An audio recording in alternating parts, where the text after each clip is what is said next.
A very good morning to all. Welcome to the BA second day class of English again. So far we have done Act 1, Scene 1, 2, 3, 4 and 5 of the tragedy Macbeth. And now we'll discuss the happenings in Scene 6 of Act 1.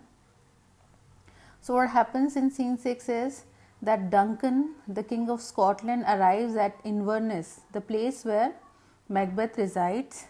He comes with Banquo and exchanges pleasantries with Lady Macbeth, the wife of Macbeth. So, Duncan the king has arrived in Macbeth's place to as a gesture of compliment or a gesture of praise for his bravery and victory in the war against Norway. So, the king, when he does not see Macbeth there, he inquires about Macbeth's whereabouts, and Lady Macbeth offers to bring him to where Macbeth is. Okay, so Duncan has arrived at Inverness. He is very anxious to meet Macbeth and congratulate him on his success. And Duncan is not the least aware about the plan which Lady Macbeth and Macbeth has planned against him of murdering the king. In the next scene, scene 7, we see that Macbeth is alone on stage, and we see a soliloquy in which he is very confused and he is in dilemma whether to kill Duncan or not. So, soliloquy is a kind of technique, a literary term in which the hero or the actor is alone on stage and he is talking to himself about his mental dilemma or about the circumstances in which he feels tugged. So, Macbeth, though he is planned to murder the King Duncan, but he also feels very guilty and he feels an agonizing pain over the proposed murder. So, he is very thoughtful and at the same time has a very sensitive soul to take such an cruel task of murdering someone. So, recognizing the act of murdering the king as a terrible sin. So, he is not ready to kill the king. So, the moral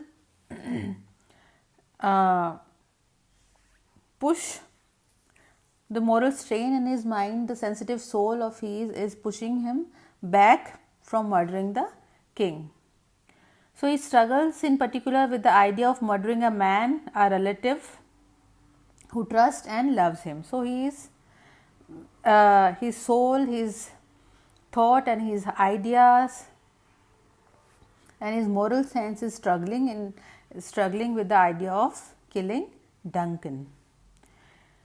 He would like the king's murder to be over and regrets the fact that he possesses vaulting ambition without ruthlessness to ensure the attainment of his goals. So, though what he is saying is he is struggling, is striving between the vaulting ambition, the powerful, the vigorous ambition that he holds, but again between the ruthlessness, because he is not cruel enough, he is not ruthless enough to kill someone. So, he is struggling between the two, whether to kill Duncan or not.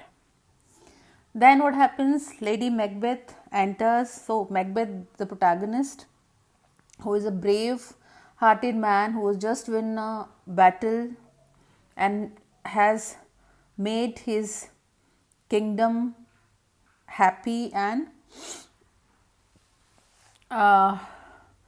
powerful and worthy, and he is won all the praise by the kings, is confused how to attain his ambition of becoming the king. So, the witch's prophecy and his over ambitiousness as well as the pushing by his wife, Lady Macbeth, is turning him into a devil who will kill the king Duncan. So what happens?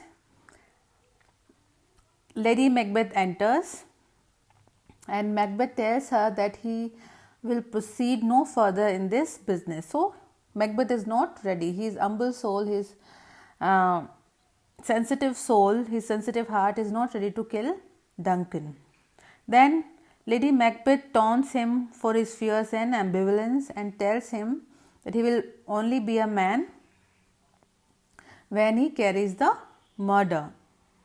Then she pushes Macbeth, she taunts him, and she states that she herself would go so far as to take her own nursing baby and dash its brains if necessary. So what she is saying is she is too much eager to accomplish the act of murdering the king and to make his husband the king of Scotland. Then she advises him to screw his courage to the sticking place. So Lady Macbeth puts all her feminine qualities aside and she is counseling her husband to be more courageous and put aside all the sensitivity and all the feminine qualities that his heart possesses. And then she also talks about the plan of the way they will kill the king. So she says that they will wait until the king Duncan falls asleep, and then thereafter they will intoxicate his bodyguards with drink. Okay, so she is talking about the plan that she holds about the murder. So what she says that they will intoxicate the two bodyguards and will allow them to murder Duncan and lay the blame on the two drunken bodyguards. So Lady Macbeth is all set to act upon the plan of murdering the king. Then Macbeth is astonished by her cruelty but resigns to follow through with her plans. So ultimately the cruelty of Lady Macbeth wins, and Macbeth is very firm on killing the king and becoming the king of Scotland. So we see that the hero protagonist is very brave, very sensitive hearted and full of the milk of full of humanity or the milk of kindness, as his wife said. But the only tragic flaw, as stated by Aristotle, that the protagonist of the tragedy, the hero of the tragedy, is a good person, but he has a single flaw in his personality, a weakness in his personality that brings his doom. So what is the flaw? The tragic flaw of Macbeth in the tragedy is that he is over ambitious, and because of his over ambitiousness he goes beyond the walls of humanity and he plans to kill the murder and be the king of Scotland.